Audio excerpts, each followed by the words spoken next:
Boa noite. Vamos falar um pouco sobre família. E eu pergunto primeiramente se a gente entende o quão importante que é a família para as nossas vidas. Os espíritos, quando indagados por Kardec, responderam o seguinte: que os laços sociais são necessários ao progresso e os de família estreitam os laços sociais. Eis aqui porque os laços de família são uma lei natural. Deus quis que os homens aprendessem assim a amar-se como irmãos. E Kardec pergunta ainda então, qual seria para a sociedade o resultado do relaxamento dos laços de família, onde eles respondem sucintamente que seria uma recrudescência do egoísmo. Essas duas respostas da espiritualidade nos dão então uma dimensão real da importância que a família tem para a nossa sociedade humana. Porque somos ainda muito egoístas, é que nós viemos no núcleo familiar ter oportunidade de realizar esse exercício do amor aos nossos irmãos em mais profundidade. Os nossos laços consanguíneos nos estreitam justamente porque fazem com que nós queiramos permanecer ao lado dos nossos familiares, mesmo quando nós temos desavenças para com eles. Não é assim? Por quê? Porque diante de algum estranho, alguém que não é o nosso parente, quando nós tivermos desavenças, normalmente nós nos afastamos, né? Evitamos essa pessoa. Mas com os familiares é diferente, porque parece que nós temos uma necessidade inata de procurar permanecer e amar. Mas e será que nós estamos conseguindo sempre fazer esse exercício de amor nas nossas famílias? Muitas vezes é tão difícil, as nossas famílias são cheias de problemas. E quem realmente se ocupa da tarefa de desenvolver os nossos relacionamentos?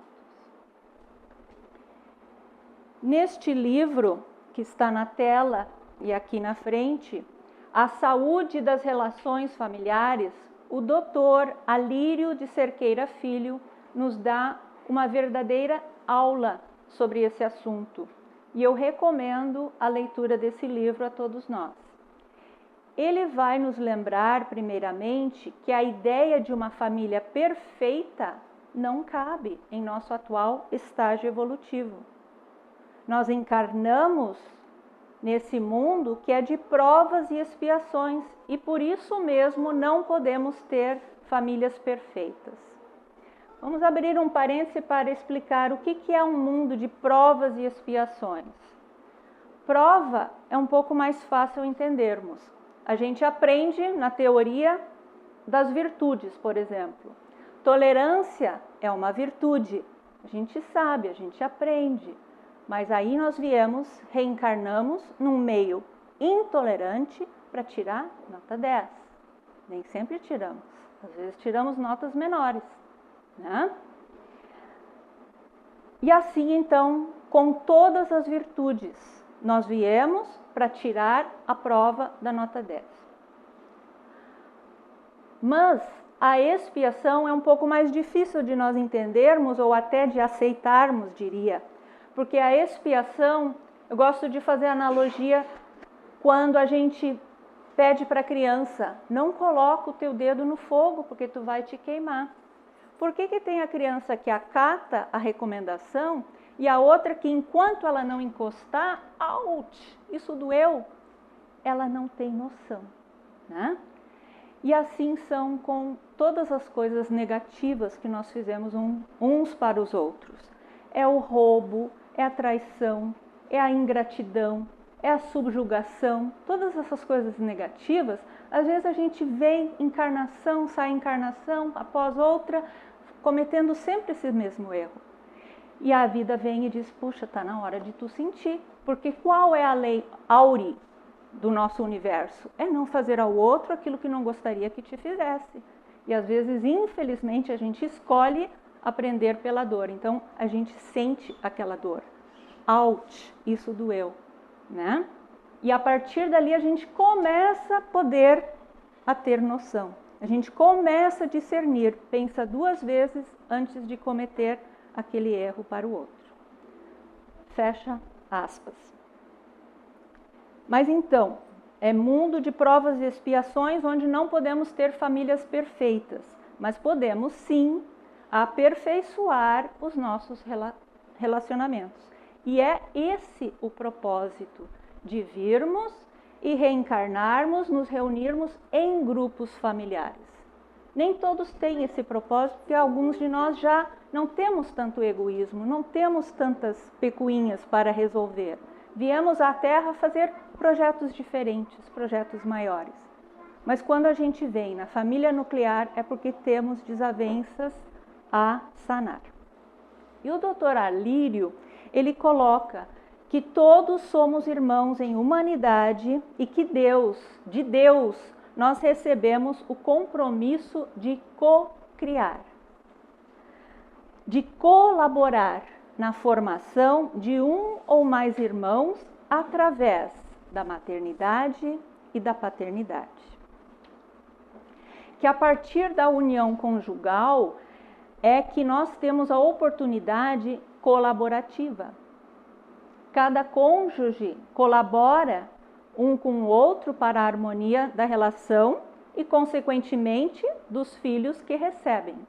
Assim deveria ser, pelo menos. A função colaborativa nos convida a colaborar um com o outro no seu processo de evolução. Cada um labora o seu próprio progresso, mas também colabora com o outro. Mas, como nós falamos, estamos no estágio de provas e expiações. Sendo assim, nós encontramos muitas vezes desafetos do passado, como cônjuges, né? Justamente para podermos hoje exercitar com ele mais amor. Outras vezes, nós já desenvolvemos sim alguma afetividade com alguns membros da família, mas ainda existem arestas a serem amparadas. E esses mais afins se ajudam mutuamente na família, que sempre tem componentes mais e menos difíceis.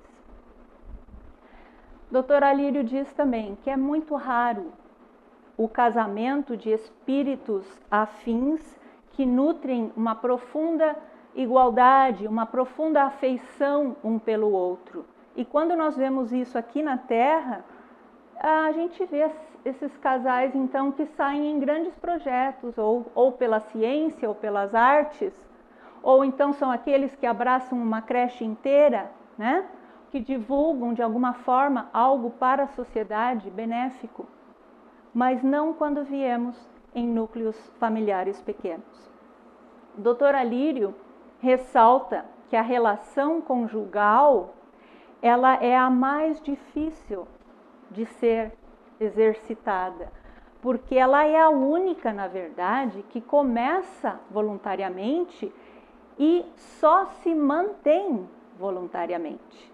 É a única relação que nós podemos manter ou não, por escolha, porque nós optamos cada vez mais, infelizmente, por sermos ex-maridos, ex-mulheres, mas que na verdade nós não podemos ser ex-pais, ex-mães, ex-filhos, né?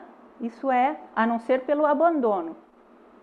Quando a pessoa deliberadamente se demite da função de colaboradora de Deus, como Alírio vai colocar. Bem, atualmente nós vivemos numa cultura muito descartável, devido a devida investimento para os relacionamentos, ela não é feita. Não persistimos, logo desistimos. Não existe neste plano o príncipe ou a princesa encantados. Tá? Não é uma realidade possível nesse planeta de provas e expiações. Muitas vezes nós queremos os benefícios de uma família saudável, mas nós não estamos dispostos a nos esforçar ou dedicar aquilo que realmente é necessário para mantê-la ou para torná-la mais saudável. E quais seriam alguns desses investimentos necessários? Primeiramente, diz Dr. Alírio, identificarmos as disfunções familiares. É difícil isso, porque é algo muito profundo que nós precisamos olhar para nós mesmos. E às vezes nós não temos essa ferramenta. Mas hoje em dia, cada vez mais a psicologia nos ajuda nesse sentido. Então, às vezes a gente precisa se tratar, precisa tratar a família, né? Nós trazemos enraizados, muitas vezes, princípios morais equivocados e que provêm tanto da nossa própria ignorância, quanto das heranças dos nossos pais, que nós repetimos, ou das nossas sociedades em que já vivemos, não só nesta, mas em outras sociedades que nós, da onde viemos, né, de outras encarnações. Princípios esses que nós precisamos questionar e elaborar melhor. E isso requer estudo, requer atenção, requer um olhar especial. E é um investimento que fizemos. Muito bem. Em segundo lugar, nós sofremos por essa sociedade moderna que é tão descartável, como falei antes. Não gostou, não serve mais, troca, descarta. Não é assim? Mas esses espíritos, irmãos, que vêm para nós, com os quais nós nos comprometemos, inclusive, previamente, e que nós temos vínculos muito mais profundos, às vezes, do que a gente pode imaginar. Nós temos para com eles responsabilidades, grandes, pequenas, mas responsabilidades. E isso dá trabalho. Tá? Muitas vezes nós não temos paciência, outras nós alegamos falta de tempo, justamente por essa vida material tão atarefada. Cuidamos primeiro da vida material, depois vamos prestar um pouco de atenção quando as coisas apertam. Se é que prestamos, né? Porque senão a gente larga, troca, desiste. As dificuldades, elas são tantas e nós desanimamos ou nos acomodamos. Mas isso não serve mais de desculpa, porque o convite já foi feito para que nós nos amássemos. E se isso é pesado, Jesus fez outro convite. Disse ele: vinde a mim, todos vós que estáis cansados e oprimidos, que eu vos aliviarei. Tomai sobre vós o meu jugo, que é suave, o meu fardo, que é leve. E como é que Jesus faz isso? Ele toma o nosso fardo para si? Ele retira das nossas costas as nossas responsabilidades? Claro que não. Ele ofereceu que tomássemos sobre os nossos ombros o jugo dele, que nós teríamos sim que nos submeter a algo. Só que, quando formos ver, canga, esse instrumento ali, jugo significa canga. Né? Então Jesus usou de uma alegoria para se referir a esse instrumento usado nos bois, que serve justamente para submetê-los no caminho que eles devem andar. E nós também, então, temos que nos submeter a um jugo. Só que o jugo de Jesus é representado pelas leis do Pai, que ele sugere, Jesus sugere que nós seguimos então essas leis, que são bem mais leves do que as leis dos homens. Mas e será que nós conhecemos as leis do Pai, o Evangelho de Jesus? A vida desequilibrada sempre é um sinal de que algo está errado, algo está equivocado em nós. E se nós conhecêssemos as leis do Pai, aprenderíamos a identificar esses erros. Esses equívocos, eles nos levam a sentir o ressentimento, o ódio, a perturbação, né? A dor física e mental, mas essas dores são todas consequências. E muitas vezes, por conta disso, nós praticamos atos de desamor. Nós ferimos, nós desrespeitamos, agredimos, abandonamos e por aí vai. Mas o autor desse livro, ele faz uma reflexão sobre aqueles de nós que já não agimos mais no desamor. Muitos de nós não somos mais capazes a essas atrocidades. No entanto, nós agimos com o que ele chama de pseudo-amor. Amor que parece, mas não é.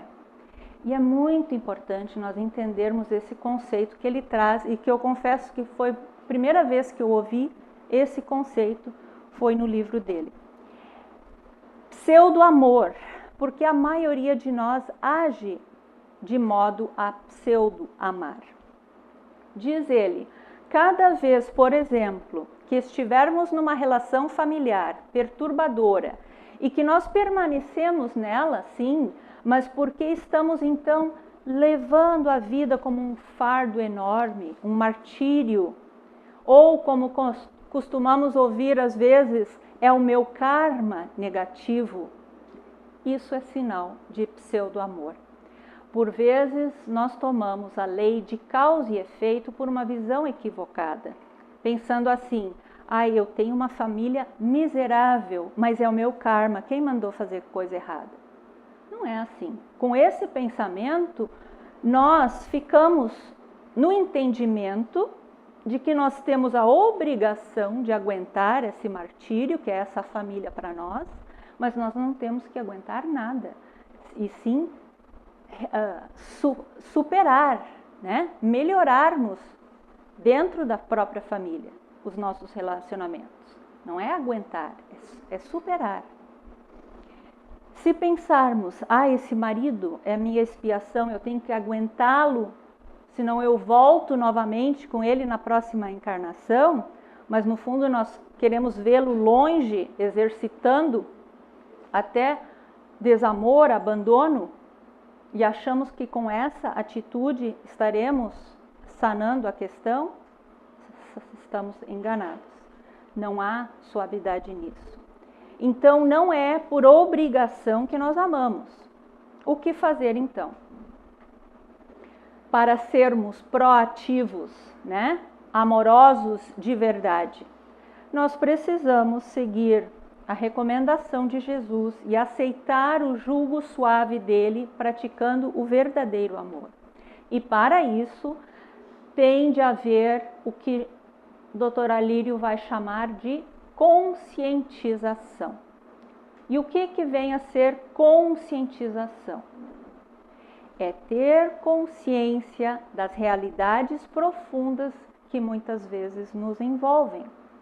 É saber que os sujeitos difíceis das nossas relações hoje não são em si o problema, mas a forma como nós nos conduzimos diante deles é que é o nosso maior problema.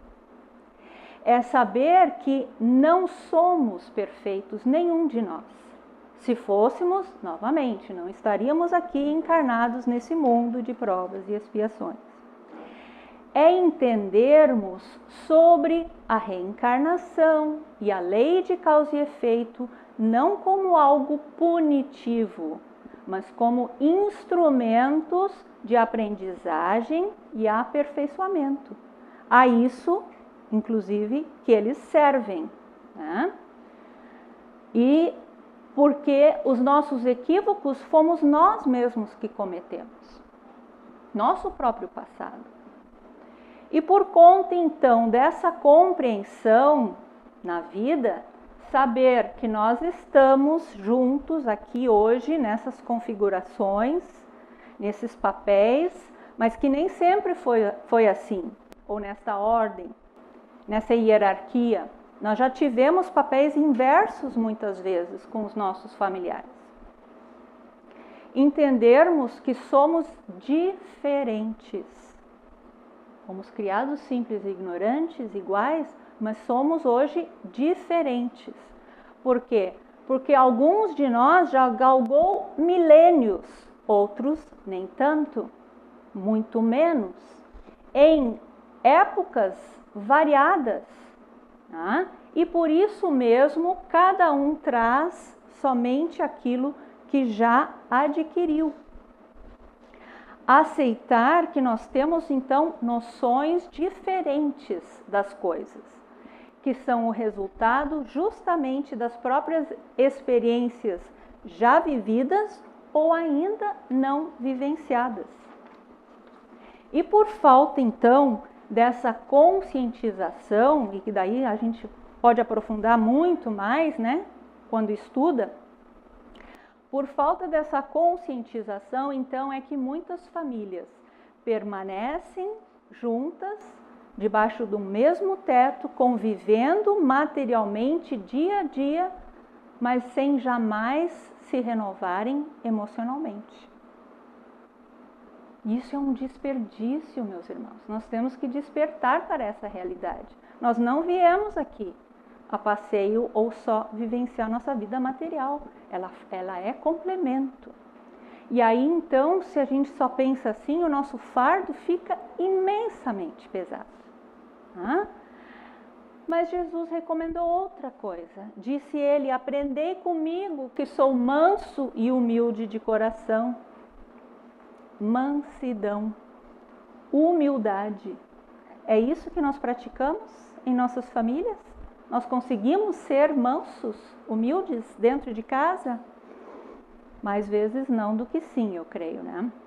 É difícil? Claro, é muito difícil, mas é um exercício que nós precisamos fazer. Um pouco hoje, um pouco amanhã, e de pouco em pouco nós vamos conseguir mudar velhos hábitos, sanar velhas dívidas uns com os outros. Mesmo porque não é também, é de pouco em pouco, porque não é uma hora para outra eu vou decretar, bom, agora eu vou ser amorosa. Não é assim. A gente tem que ir a conta-gotas formando um novo hábito, né? E ainda a Lírio vai dizer que muitos de nós tentamos ser mansos e humildes de coração, mas nós não somos. Na verdade, nós fizemos isso só de cérebro. Ele nos alerta para o seguinte, que cada vez que nós nos impusermos uma obrigação de amar, ao invés de termos a consciência do dever, estaremos sendo mansos e humildes só de cérebro. Mas como então ser manso e humilde diante daquela criatura que já pode ter sido o meu inimigo no passado, ou um desafeto qualquer, com certeza, mas que agora é o nosso filho, nosso irmão, nosso pai, algum familiar? A nossa vontade mesmo é de destruí-lo, de odiá-lo. E alguns de nós, graças a Deus, já não fizemos isso, não sucumbimos a essa destruição, praticando o desamor. E outros de nós sentimos-nos simplesmente na obrigação de tolerar, mas não fizemos nada para mudar. Então, quando é obrigação, é pseudo-amor que nós praticamos. Aquele que parece amor, mas não é. Aquele onde nós nos martirizamos e vamos aguentando a situação, achando que é assim que devemos fazer, por conta das nossas crenças equivocadas, de como uma família deve ser feliz, né? A diferença, então, entre aguentar a família e amar mesmo ela, é que o amor, ele é uma realização da vontade espontânea. Aquela vontade que provém justamente dessa consciência dos fatos da vida.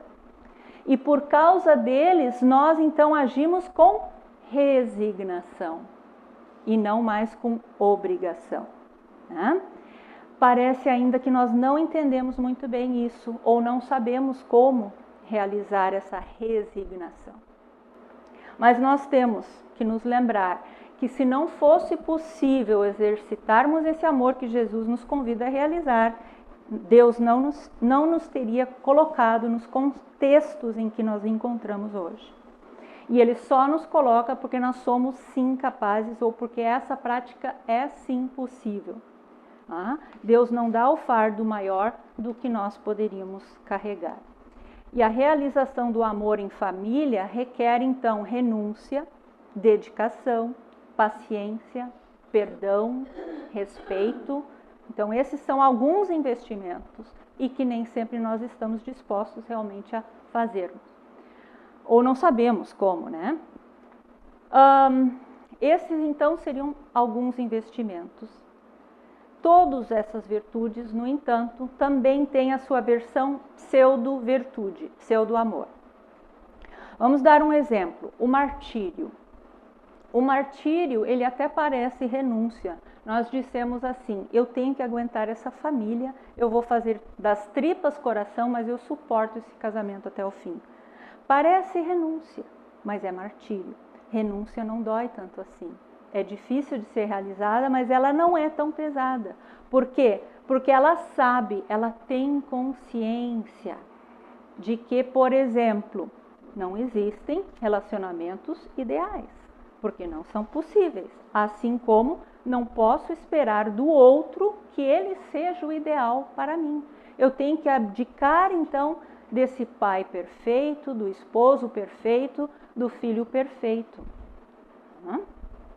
Nós fizemos, diz Dr. Alírio, uma ideia romântica e não aceitamos a própria família como ela é, porque nós queremos que ela seja perfeita, onde todos se amam profundamente e felizes para sempre. Mas, novamente, aqui na Terra ainda não. Não plenamente, não o tempo todo. Nós temos momentos felizes. E nesses é que devemos focar, que a jornada fica mais fácil se conseguimos focar no feliz, no bom, em vez de focar só nos defeitos, nas dificuldades. A renúncia verdadeira, então, que é uma forma de amor em ação, seria em relação a esse modelo de família ideal o tempo todo. Essa é a renúncia que nós temos que fazer. Como nós somos ainda imperfeitos, somos convidados a aprender a fazer a nossa parte. Cada um tem uma parte, tem um papel. E fazer a nossa parte independentemente de como o outro reage para comigo. É como aquela frase que diz, mostre respeito mesmo pelas pessoas que você acha que não merecem, não como um reflexo do caráter deles, mas do seu. É seu caráter que está em jogo, é do seu caráter que tu tem responsabilidade. É como aquela história do monge e do escorpião que muitos podem conhecer, onde o monge vai salvar o escorpião do afogamento, ele pega várias vezes e ele é mordido pelo aquele escorpião. E aqueles que acompanhavam o monge, com o monge a trajetória, indagaram, mas por que tu fica, insiste em ser gentil e salvar essa criatura que sempre te agride? Quando ele diz, ele, o escorpião, reagiu conforme a sua natureza e eu conforme a minha. Ou seja, os outros, eles são o que eles são. Eles não são obrigados a seguir a minha moral, a minha ação no bem, os nossos exemplos, mas a nossa ação deve ser aquela que eu já posso dar, E pode, quem sabe, convidar o outro a mudar também, de pouquinho em pouquinho. Porque afinal, gentileza gera gentileza, não é isso? Já experimentaram ser gentil para alguém que é grosseiro? E talvez sim, talvez não. Talvez eu não posso ter a pretensão de conseguir mudar o outro. Ou ainda que ele mude por conta nessa encarnação ainda. Mas eu estou lá plantando aquilo que eu já posso semear de bem, O fato então é que cada um tem a sua tarefa a cumprir e cada um de nós dá somente aquilo que já tem. Nós somos diferentes. Voltando à renúncia, eu posso renunciar então ao modelo ideal e aceitar os membros da família como eles são hoje. Trabalhando em mim mesma o exercício da paciência, porque eu entendo que nós tivemos trajetórias que possibilitaram a cada um de nós dar somente aquilo que tem. Eu entendo isso. Né? Ou ainda que nós estivemos juntos em outra existência e já criamos empecilhos um para o outro, e que hoje nós viemos sanar. Eu posso ser aquela pessoa na família que tem um pouco mais para dar. E se eu tiver um pouco mais, é o meu dever de ser mais carinhosa, mais compreensiva, né? Sem cobrar essa mesma atitude dos outros, dos meus. Mesmo diante daquela criatura que pode ser um sujeito tão estúpido, tão grosseiro comigo, mas que a minha mansidão pode, aos poucos, surtir um efeito de amansar essa fera. Quem sabe? Né? Aos poucos ele pode até deixar de ser tão grosseiro, porque eu consigo devolver a agressão com a delicadeza. Né? Não é dar a cara a bater, absolutamente não, mas é devolver a brutalidade com a delicadeza, o desamor com o amor. Experimentemos. É talvez ter que se perguntar, mas por que o outro está tão agressivo assim? O que será que lhe falta? Porque muitas vezes o seu mau humor, a sua rabugice, não é propriamente contra a minha pessoa. Né? Será que eu posso suprir de alguma forma essa carência? Será que eu mesma não posso ser diferente para ser alguém mais agradável nessa relação para o outro? Ou nas minhas relações em geral? Eu chego a me perguntar isso ou eu só espero que os outros sejam melhores para comigo? Então, é descobrirmos quais são as dificuldades desse outro e procurar ajudá-lo sim. Ou seja, ser um verdadeiro colaborador do Cristo. Né? Nós viemos em família para colaborarmos uns com os outros, não esqueçamos disso. E o autor desse livro, ele também faz uma analogia das nossas situações familiares com uma casa que nós herdamos da nossa família de origem, por exemplo, e que ela vem toda cheia de defeitos. Né? Nós somos convidados a morar nela e nós teremos que fazer reformas. No entanto, há uma condição, a de que nós teremos que permanecer dentro desta casa, durante a sua reforma. Né? E isso, para quem já fez reforma morando na própria casa, sabe o quão desagradável pode ser. Mas não nos é permitido dizer, eu vou passar um tempinho lá na casa do fulano, em outra casa, que já está mais ajeitadinha, né? E quando tudo estiver melhor aqui, eu volto. Não dá, né? Não dá porque essa é a nossa própria herança, a nossa casa, e não é possível mudarmos para outra casa mais equilibrada. Nós temos que fazer parte da reconstrução, enquanto estamos nela. Né? É o que também Jesus nos recomendou, reconciliai-vos com os vossos inimigos enquanto estão a caminho. Os nossos inimigos muitas vezes estão dentro de casa. Os problemas criados por nós em família voltarão para nós até nós resolvermos cada um deles. Até o último sentiu. Né? Então não adianta transferir, não adianta fugir, não adianta negar. Agora nós vamos ver um exemplo que ele traz no livro, que vai falar então um pouquinho mais sobre desamor e pseudo-amor. É de uma moça de uns 32 anos mais ou menos, que ela abriga no seu lar, em seu lar, o seu pai e sua mãe. Ela tem outros 2 irmãos, que também poderiam cuidar deles, mas eles pensam que por ela ser a única solteira, que os pais devem morar com ela. E esses irmãos praticamente não ajudam nos cuidados com os pais. Talvez alguns de nós conhecemos algumas situações assim, mas vamos ver. A moça, ela tem mais afinidade com o seu pai do que com sua mãe, sentindo até raiva e aversão por esta mãe em muitos momentos. Sentimentos esses que ela, inclusive, vem sentindo ao longo de muitos anos de convivência com esta mãe e que chocam, naturalmente, com as suas crenças de como deve ser uma boa filha, né? A mãe dela hoje está doente, depressiva e rebelde, o que torna ainda a relação mais difícil. Mesmo assim, a moça pensa que ela tem de cuidar deles, pois senão ela se sentirá culpada se ela não fizer isso, né? No desamor, o que ela faria? Ela abandonaria talvez esses pais num ato de indiferença e de crueldade.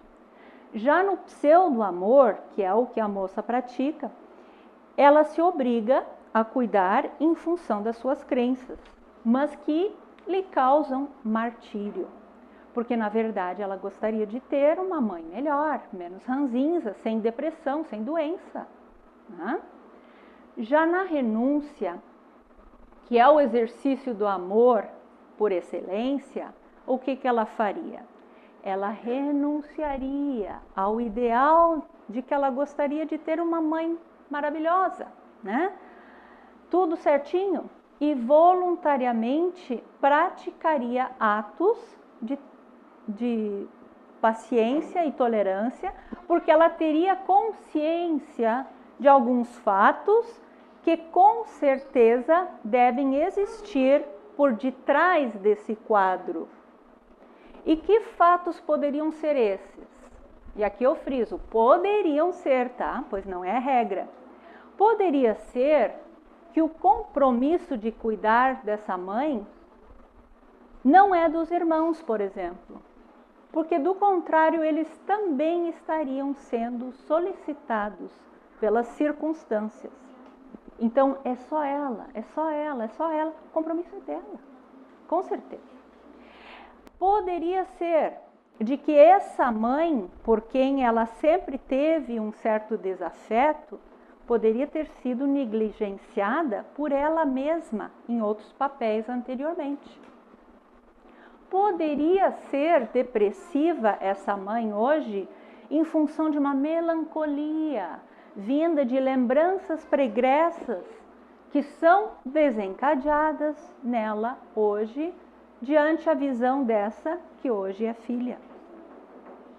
Onde a moça, hoje filha, poderia ter sido mãe que levou uma vida de exemplos muito tristes e desanimadores, sem prestar os devidos cuidados, talvez, que a criança deveria ter tido, ou mostrado alegria de viver e assim por diante.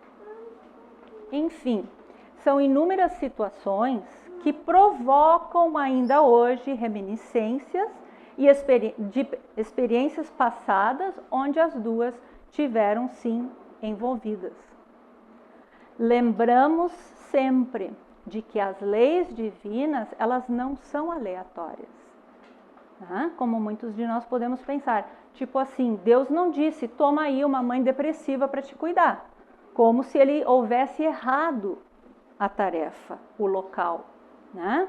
Existe sempre um motivo significativo para as nossas dores. Assim, cada vez que nós nos movimentarmos nesses atos de pseudo-amor, aquela energia do desamor que deveria mudar, ela na verdade não está mudando, ela não muda. Porque por dentro nós continuamos com a vontade de praticar a indiferença, com a vontade de abandonar esse ser. E aí não vai adiantar, né? Em vez disso, nós reprimimos esse sentimento e nós nos obrigamos ao martírio. E são as nossas famosas máscaras. O Dr. Alírio vai dizer, reprime-se o evidente e desenvolve-se o mascarado.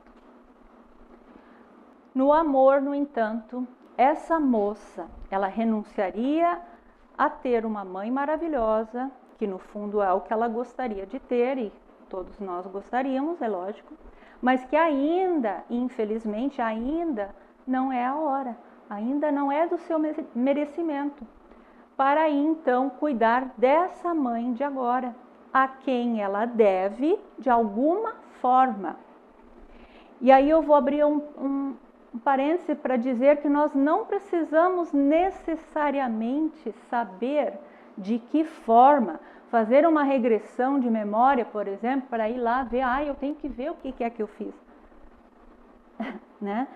Isso às vezes traz piores consequências, porque o esquecimento é uma dádiva também. Basta crer, basta entender que existiu, que existe sim a forma. Porque Deus é infinitamente bom e justo e Ele não nos dá aquilo que não nos pertence, aquilo que não faz parte das minhas dívidas, vamos supor. Assim então, como esse exemplo, há vários outros nesse livro de Alírio, que daria subsídio até para outras palestras. Mas voltando e finalizando então com a analogia da reforma da nossa casa. Nós não podemos esperar passivamente que a casa se transforme por encanto. Não vai acontecer. Nem esperar ansiosamente que a casa se transforme logo. Agora eu vou. Porque nós atropelamos então esse processo de reforma que é lento, que ele é feito pouco a pouco a cada dia. E para isso, no entanto, nós precisamos de conscientização, que aí então, se nós buscarmos através do estudo, nós vamos entender, nós vamos ter consciência de muitas coisas. Nós precisamos de disposição, investimento e tempo. Então, esses seriam alguns requisitos para a reconstrução feliz da nossa casa. É possível sim, o Espiritismo nos dá ferramentas várias, né? E as condições. Então, basta buscarmos e pormos em prática, em ação. Então, mais uma vez, eu recomendo esse livro de Alírio Cerqueira Filho, Saúde das Relações Familiares. Ele nos ajudará a justamente tomarmos, então, a necessária conscientização das verdades que nos governam. E que possamos estudar o Espiritismo e rogar também, fazer a boa sintonia, rogar à espiritualidade amiga o amparo e o discernimento necessários para superarmos as nossas árduas tarefas em família. E para finalizarmos, então, fiquemos com esse recado do Dr. Bezerra de Menezes, que nos pede: evangelizemos nossos lares, meus filhos, doando à nossa família a bênção de hospedarmos o Cristo de Deus em nossas casas. A oração em conjunto torna o lar um santuário de amor, onde os espíritos mais nobres procuram auxiliar mais e mais, cada vez mais e mais, dobrando os talentos de luz que ali são depositados. E que Deus abençoe todas as nossas famílias, então. Obrigado pela atenção de vocês.